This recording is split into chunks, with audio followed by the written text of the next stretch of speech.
Welcome back to Commercial Finance Experts Academy.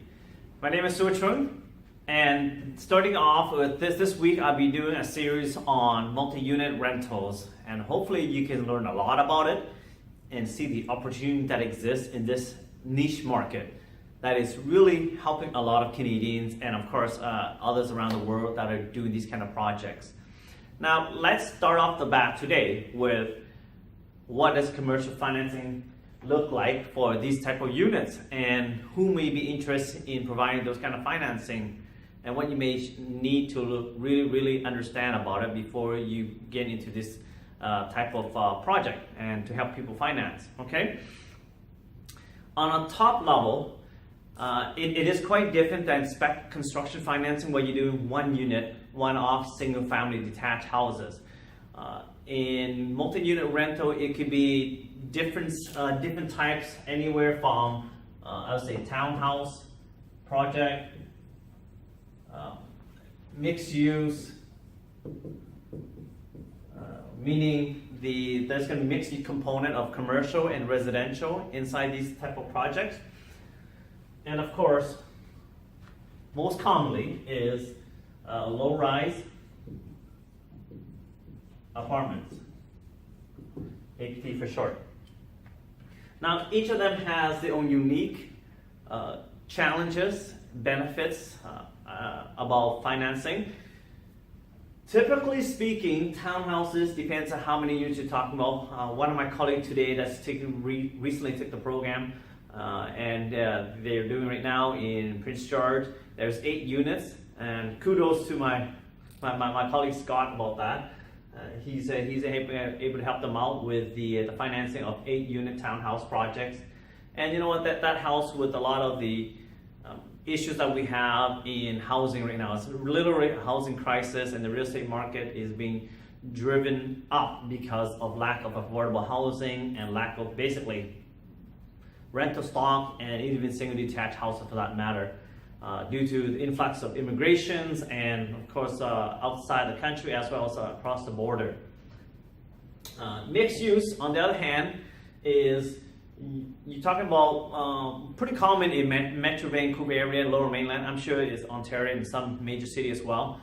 Not so much in small towns. You might see the grocery store, convenience store at the bottom, and perhaps some apartment buildings upstairs. Those are typical mixed use. In the metro area, we see often is similar to a grocery store or some kind of convenience store at the bottom. There are other areas where it's mixed-use apartments, condos, and that's even a separate category its own. That's even a much higher category than we're targeting right now. These are clients that actually could use our service and knowledge because they're typically being underserved in this market.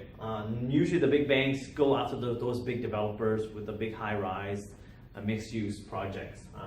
We're not going to aim for that. We're aiming for a low-rise typically for these mixed-use projects. They're probably between 3 and 6 stories.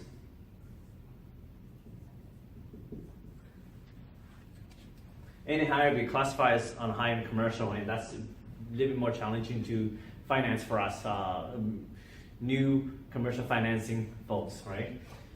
For mortgage broker, if you aim towards this, you have much chance, a higher chance to get the loan and a higher chance to get the client approved on these financing packages because they don't require as much as the experience when they're developing and the builder themselves.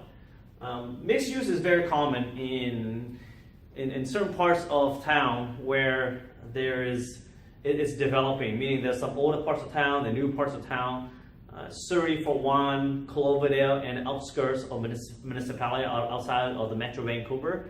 It's more common to see the mixed use. Although there is an apartment corridor in Vancouver that's being redeveloped, and because they don't allow high rises there, so typically a lot of low rises is along the Kingsway in Vancouver, right through Burnaby. From Vancouver to Burnaby, you see a lot of mixed use types there. Typically, they're mixed use, right? Commercial all at the lower level, and on top is either office. So mixed use may not be residential as well. They may have office component as well. So it's just not just residential and commercial, but residential and office as well. It is somewhat commercial, except in the top section, typically it's residential, but in some cases they have office use instead. Some even mix. Some have split, meaning on the front side facing towards the street itself, they can have office building, but on the back side, they may even have residential suites for rent, right?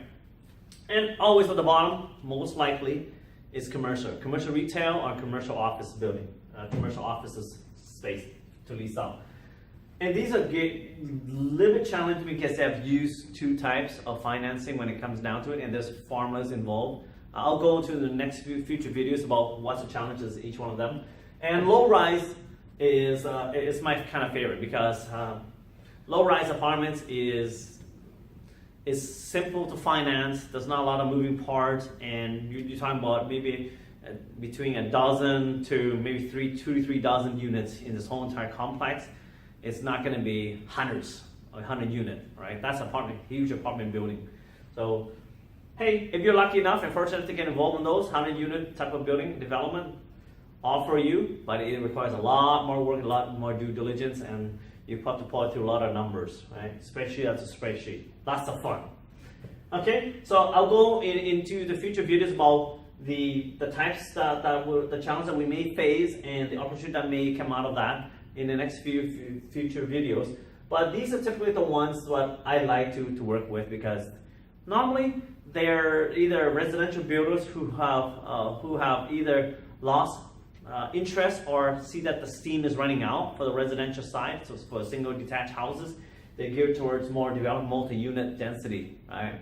Higher density means high return on the smaller footprint of land. Instead of one house on a 6,000 square feet, now you can have, I don't know, for example, when I did one project we had 12 units in almost a little bit over 7,000 square feet, almost 8,000 square feet, but there's 12 units, plus a couple commercial, right? So in the same kind of footprint, you can't do very many single detached houses, maybe 2 in Vancouver if you make it small lot or duplex it, right? So that's what I'll go into. But these are the huge opportunities that we see in multi-unit, and a lot of lenders, especially in the credit union, they're geared towards providing financing for these because they're typically not very expensive. The financing package it typically tends to be below $12 million. Of course, the one in Prince George, my colleague Scott there is probably less than $2 million project for 8 units, whereas in Vancouver you're talking about almost double that, right? If not more. Okay, so I'll go into the future videos about that, but this is just an overall heading towards this week. We want to do is multi-unit development, the challenge that they face, and what's needed up front and what's needed through the whole process, how to get financed.